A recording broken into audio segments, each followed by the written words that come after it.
Kung mag-isa ka lang sa final interview, pwede po bang mag-iwan ng gamit sa security? Number 2 question, kailangan po bang magaling mag-English sa final interview kay Consol? O okay lang po ba na konti lang ang English ko? Number 3, need po ba ng American accent nila? O okay lang po ba na pabarok-barok? Next question. Ma'am, B1, B2 po ako, tourist visa po ako. So, ano po kaya ang magandang sagot ko kapag sa strong ties ng pagbalik ko sa Pilipinas? Okay, may question naman dito. Ma'am, paano po ako petition? Ang sponsor ko po, 2. So, 2 po bang question ang itatanong sa akin sa mga petitioner ko? Paano po kung ako matutuwan, G? Ano po yung gagawin ko?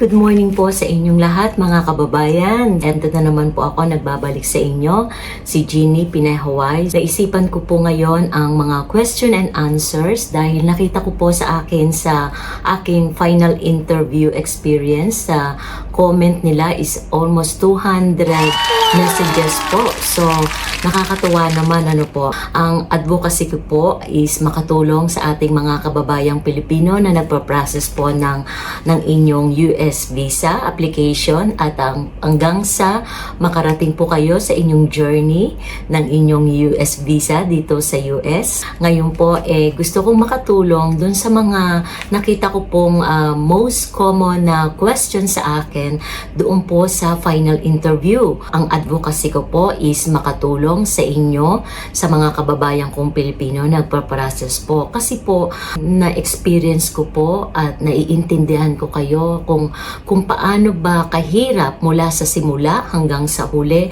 pagdating sa final interview. Question na mga nakita ko po dito is pag-uusapan po natin ang mga tanong na para makatulong lang sa mga iba pa at nagsisimula pa rin po o nakarating na ngayon sa final interview. Marami na rin po akong natulungan sa kanila, nagpapasalamat sa akin dahil na-guidance ko sila. Yung iba po nagme-message lang sa akin sa private, sa email. Ito pong mga question ginather ko lang para lang po tulong kahit papaano, no?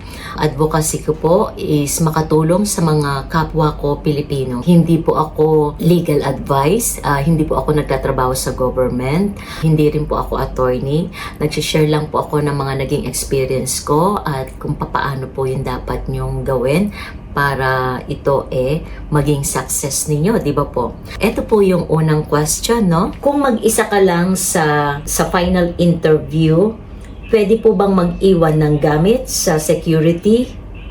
Okay, magandang tanong yan, no? So, kung mag-isa lang po kayo, pagpunta nyo sa inyong schedule ng final interview, pwede naman pong mag-iwan ng gamit, pero hindi po sa security section.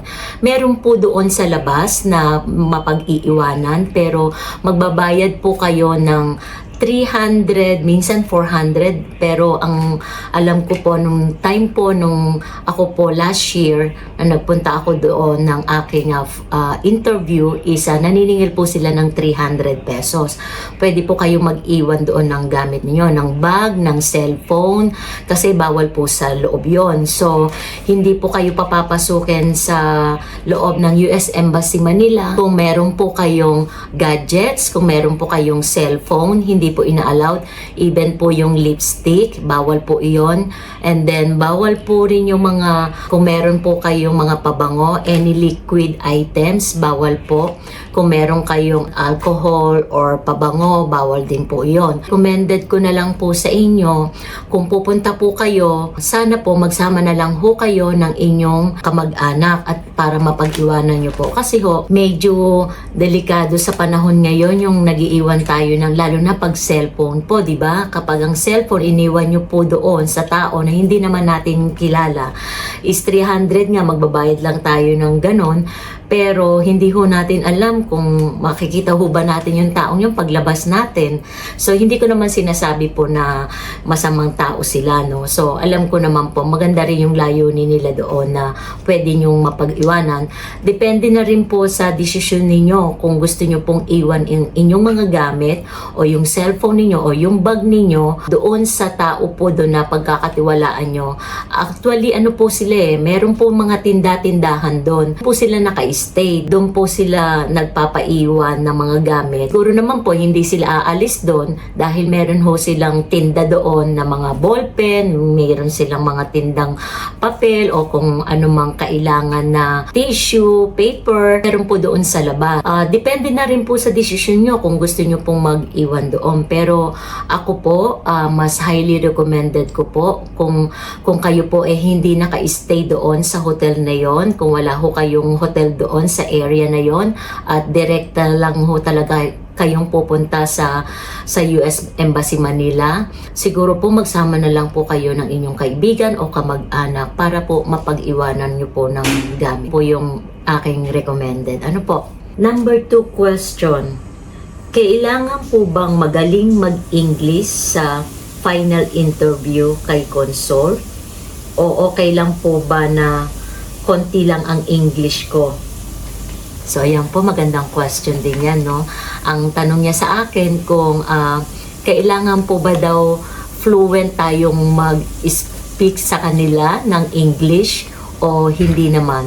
Sa akin ho, hindi naman ho siguro kailangang fluent ang English mo as long as naiintindihan nyo po yung question ng inyong consul na natapat po sa inyo. Hindi naman po nila i-consider na ma-denied kayo kung ang pag-pronunciation ninyo ay hindi maayos. Maiintindihan naman po nila yon. Ang tip ko lang po sa inyo, try harder at maging prepared lang po sa being honest, maging tapat lang po kayo sa inyong isasagot. Yun po yung mas the best kasi kung ano po yung nakalagay sa inyo doon sa inyong DS-260 o DS-160 and also yung information ng yung information ng petitioner ninyo, yun po kailangan pong alam nyo yung lahat ng details, especially po yung pangalan po ng inyong petitioner, kung saan po kayo address doon sa US. Importante po kung ano po yung relationship nyo sa kanya, kailangan alam nyo po. At pwede rin pong matanong sa inyo yung inyong trabaho ng inyong petitioner kasi importante po sa kanila iyon yung financial issue nila. So yung question nyo po regarding doon sa pag-i-English ninyo na kung pwede bang mag-fluent English o kailangan perfect English, hindi naman po necessary. Actually po, sa totoo lang po, na I remember nung pre-interview po, ang pre-interview po kasi, yun po mga Filipino po ang inyong ma-encounter doon sa pre-interview. Hindi po necessary na kayo marunong mag-English dahil pwede po kayo mag-Tagalog sa pre-interview. Tatanungin po nila kayo sa Tagalog. And as I remember po, meron po dong matanda na po, siguro medyo mga nasa 65 na yung babae pong nakita ko doon. Tinanong po siya sa pre-interview, tinanong po siya kung kailangan niyo po ng taga-translate. Kung gusto niya po na merong Pilipino na ang mag-question sa kanyang consul is Filipino din. So, yun po yung na-experience ko noon. Meron pong mga Pilipino nagtatanong po kung gusto daw po na translation siya, na magta-translate sa English to Filipino. But I highly recommended na kung kaya nyo naman pong sagutin na kahit ang consul nyo ay American, siguro po mas the best pa rin po yung American din kasi the more na medyo may hint dahil kung hindi ka marunong mag-English doon at I think recommended lang po iyon sa mga maybe yung mga old people na po. I don't know exactly, pero the last time nga po na naging experience ko, meron po doon sa pre-interview kung gusto ng sa console is may translator So, depende na rin po sa inyo kung hindi ko rin po alam kung sa in your case, tatanungin po ng pre-interview kung gusto nyo po ng translator na meron pong mag-translate ng English to Tagalog o ang consul po ay magiging Filipino, Tagalog sa Tagalog yung inyong conversation. So, hindi po lang ako 100% sure kung nabago na po ba yun, kung kailangan po ba talaga ang consul ngayon puro English na po ang conversation doon sa final interview. Ano po? Pero mas be prepared na lang po sa inyo at as again, hindi naman po kailangan maging fluent ang inyong pagsasalita doon as long as maiintindihan po nila yung inyong sagot. Yun po ang importante doon and be honest po. Yun lang po. Number 3, need po ba ng American accent nila? O okay lang po ba na pabarok-barok? So, eto, nasagot ko na rin po ito dun sa second question, no? So, ulitin po natin, no? Kung tinatanong niya kung need po ba ng American accent o pwede tayong pabarok-barok. Yung pong pabarok-barok is like yung po bang kahit papaano, yung magi-English ka ng pabali-baliktad yung inyong grammar, yun po yung pabarok-barok. I think, siguro ho mas importante na mag-prepare kayo and be confident na siguro ho try ho natin wag tayong magpabarok-barok ng English, ano po. Try the best you can po na makapag-practice po kayo sa bahay, be prepared. So siguro ang recommended ko po sa inyo, maghanap po kayo ng inyong friend o kamag-anak na pwede pong inyong maging practice in question and answer and you try the best you can. Kaya nga po, kasi ito po ay final interview nyo na. So, being prepared and confident, iyon po maganda po iyon na 1 point po sa inyo yun kapag okay po kayong mag-English. Hindi ko naman po sinabing okay na 100% o American accent. Ako, Filipino accent din po ang English ko. So, hindi nyo po kailangan siguro ang American accent. Yun po yung sinasabi ko sa inyo. Oh, next question. Ma'am, B1, B2 po ako, tourist visa po ako. So, ano po kaya ang magandang sagot ko kapag sa strong ties ng pagbalik ko sa Pilipinas? Okay, ito po, ang kanyang visa is B1, B2. Ang B1, B2 po is tourist visa po siya, no? So, tinatanong niya po sa akin kung ano po daw yung magandang sagot niya sa pagbabalik niya sa Pilipinas na maniniwala ang consul sa kanyang pagbalik sa Pilipinas. Dahil pagdating po kasi sa tourist visa, yung B1, B2, medyo ang consul medyo talagang tinitingnan nila pong mabuti kung ikaw ba ay babalik sa Pilipinas, na ikaw ba talaga ay hindi magi-stay sa US. So, tinitingnan nila ang financial capacity mo, kung paano mo susuportahan ang sarili mo. So, ito magandang question po, kaya kinuha ko po itong message niya para po dun sa mga tourist po dito sa US. So, ang recommended ko po, unang-una is maging honest po kayo na kung kayo po talagang kaya nyong suportahan ang sarili nyo, syempre po meron kayong financial documents na mapapakita kung sakali pong hanapin nila yon. Especially yung po yung mga bank certificate ninyo or nandun po yung amount kung magkano po yung perang dala ninyo o something.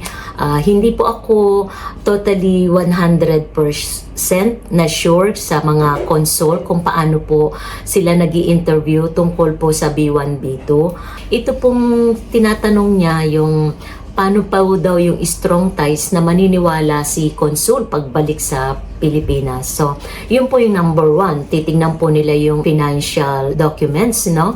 And then number 2 is kung ano po ba yung inyong, kayo po ba ay empleyado saan? Empleyado po ba kayo sa government? May sarili po ba kayong business? Klase po yung work ninyo? So, doon makikita rin nila kung kayo talagang may kakayahan na suportahan ang sarili ninyo based doon sa inyong trabaho.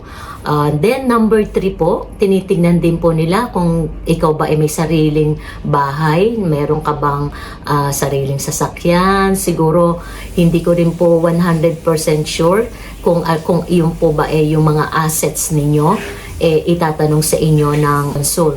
Sa susunod siguro po, gagawa po ako ng vlog tungkol po sa mga B1, B2, yung mga tourist po, at magsasaliksik muna po ako para po mabigyan ko rin ng mga impormasyon, yung mga tungkol sa mga B1, B2, yung mga tourist sa US. So, bibigyan ko po kayo ng mga tips and guidance doon. Pag isasaliksik ko muna po, i-research ko muna po, at pag-aaralan ko muna pong mabuti iyon dahil hindi po iyon yung aking case. Ang case ko po ay CR1 IR1 visa, which is spousal visa. Pero para po makatulong ako sa mga B1, B2, sa susunod po mag-a-upload po ako ng B1, B2. So, balik tayo dun sa strong ties, no? So, pwede rin po iyong tignan yung mga assets ninyo. Then, number 4, doon po sa mga B1, B2, no? Kailangan po yung accommodation ninyo, kung saan po kayo magi-stay, siguro mas maganda po kayo po yung gumastos ng sarili nyo. Kasi madidinay po kayo kung ang accommodation ninyo, friends nyo lang po ang gagastos. Meron po akong na-encounter niya na aking kaibigan na tourist din siya, since ang gagastos, ang i-sponsor yung kanyang kaibigan sa US. Pero na-deny po siya dahil nga po ang accommodation niya at saka ang kanyang trip na yung kanyang pong plane ticket, ang gumastos din po yung kaibigan niya.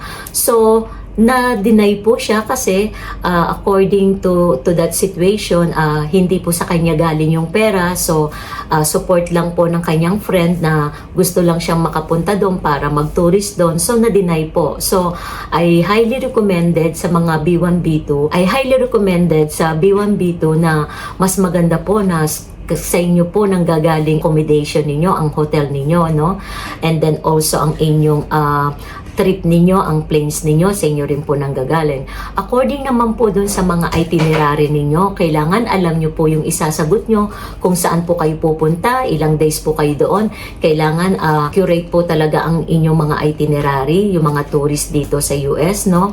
At kailangan mapatunayan nyo sa consul na babalik kayo ng Pilipinas. At paano ba kayo babalik ng Pilipinas? Ano ang plano ninyo pag nandun na kayo sa US? So, yun po yung mga itatanong din sa inyo para makikita po ni Consul yun kung gaano ba po kayo ka-strong ties na malalaman nila kung kayo ba mag-overstay sa US dahil tourist kayo. Kaya yun po ang medyo detalyado sa mga consul, sa mga magtuturist sa US na kailangan masuportahan ninyo ang sarili nyo at kailangan po na babalik talaga kayo ng Pilipinas. Kaya importante sa kanila na kung ano ang trabaho ninyo, kung meron ba kayong tamang sapat na pagsuporta sa sarili nyo, kung kayo ba ay may assets, at ano pa yung strong ties na kailangan nyo bumalik dito sa Pilipinas na hindi po kayo mag-overstay sa US.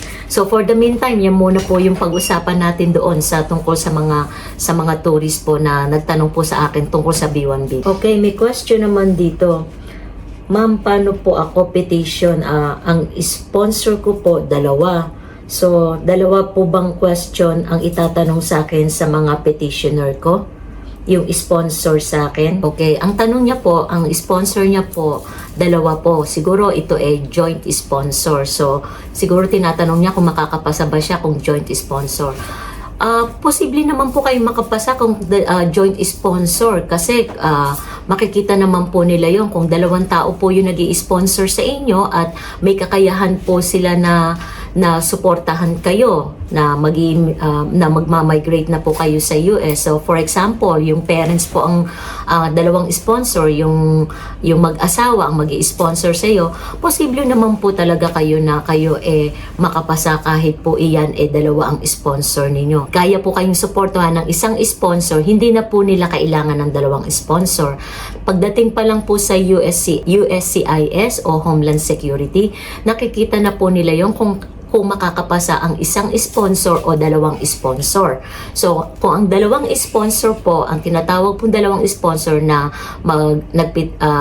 para po doon sa affidavit of support sa inyo, makakapasa naman po kayo. Wala pong problema doon. Kaya nga po kayo napatawag na sa US Embassy Manila sa final interview kasi na-review na po nila yon yung inyong dalawang sponsor na may kakayahan po kayong suportahan. So, wag po kayong matakot kung dalawa po yung sponsor ninyo. Kailangan lang po malaman ninyo ang details ng dalawang sponsor ninyo, kung ano po ba yung trabaho nila, at kung pwede pong malaman nyo rin kung sakali, kung pwedeng ibigay sa inyo kung magkano yung income. So yung dalawang sponsor pong iyon, kailangan po alam nyo po kung ano po ang trabaho ng dalawang sponsor na yon, no? So yun lang po yung recommended ko, at kung maaring mabigay na rin po sa inyo yung information kung magkano po yung income, and also yung kanina pong mga documents na mga pay stub o yung IRS niya, yung filing niya ng income tax. Yung dalawang sponsor pong iyon, kailangan po dala nyo rin po yung copy yun. Just in case po hanapin sa inyo yon.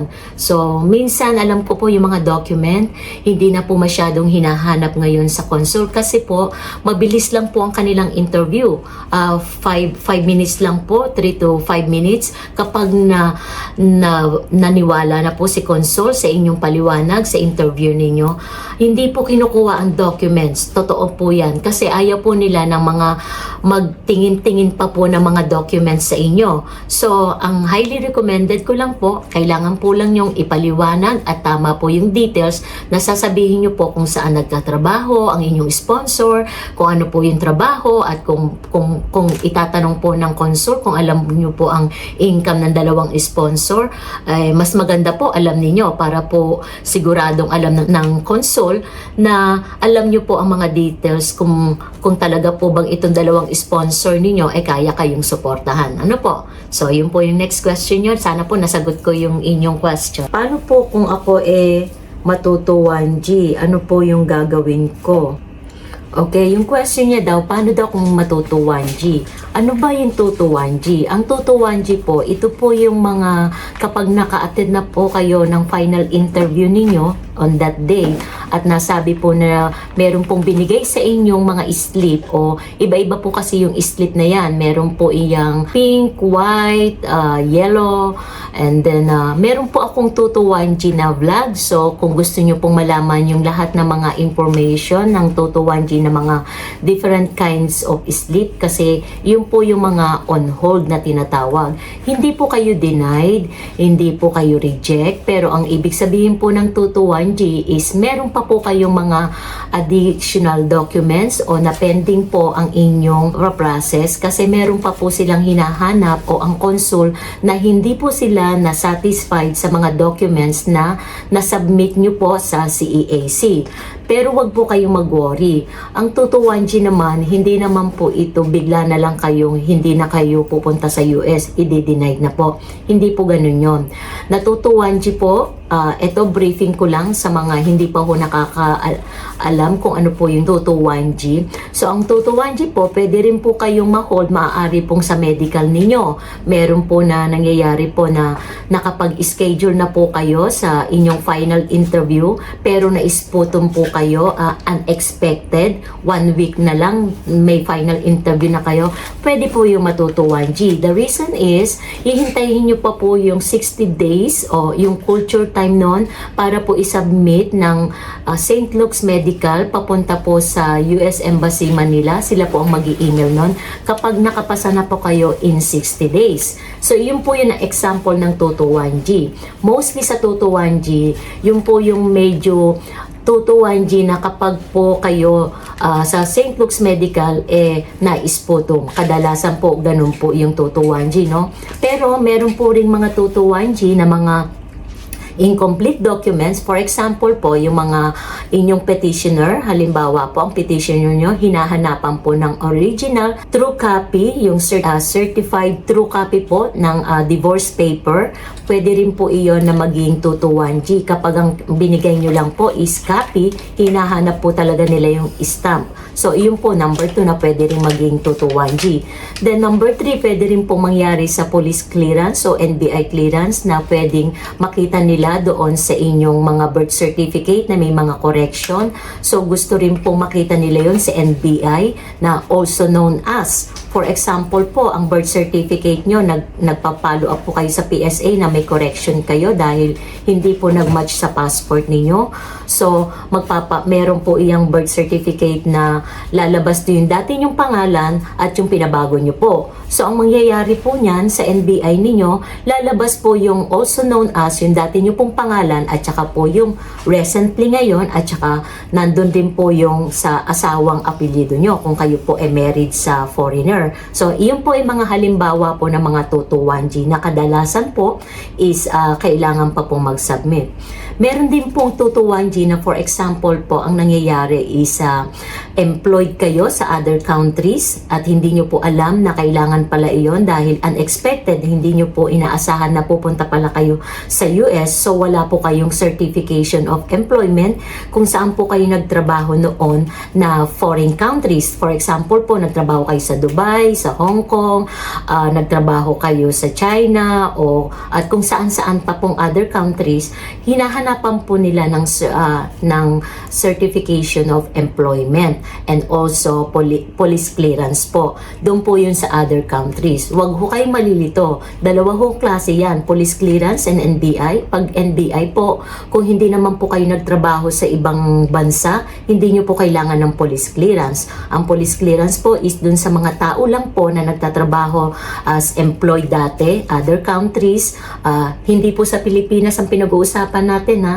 Ang pinag-uusapan po natin is yung trabaho nyo po o nag-stay po kayo sa ibang bansa, doon kayo nagtrabaho, yun po, pwede rin po ma-possible na matutuwan kayo kasi hahanapan nga po kayo ng certification of employment and then also police clearance. Naka-encounter po ako yan ng isa pong kakilala ko, natutuwan po. So, kailangan nyo pong pumunta sa Hong Kong para po kumuha ng certificate of employment kung saan po siya nagtatrabaho.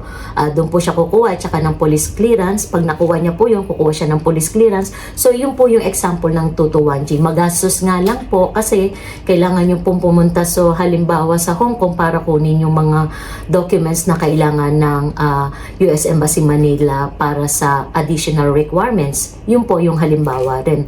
Then, halimbawa rin po yung mga marriage contract ninyo, meron pong correction, kaya napansin na mali po yung spelling o yung date o yung spelling ng petitioner ninyo. So, kaya importante po detalyado lahat ng mga civil documents nyo na tama po lahat ng spelling and date bago po nyo i-submit, bago nyo po dalhin lahat para kung may correction po, maayos nyo po ng maaga. Ano po? Balik na po kami ng Pilipinas, nandito po kami sa Bangkok at ngayon po ang flight namin papunta na ng Pilipinas, kaya naisipan ko lang ho na mabigyan kayo ng konting kaalaman sa question and answer sa final interview para naman po makatulong ako sa inyo. At kung bago po kayo sa vlog ko, ako po si Jeannie Pinehaway, tumutulong sa mga kapwa Pilipino at mga kababayan na mapabilis ang inyong proseso. So, kung may comment po kayo or question kayo sa akin, leave comment below and then willing po akong sagutin yan sa inyo anytime. So, please subscribe to my channel, Pinay Hawaii, and like and share na rin po. So, magkita-kita tayo sa susunod na vlog ko. Ano po? Bye!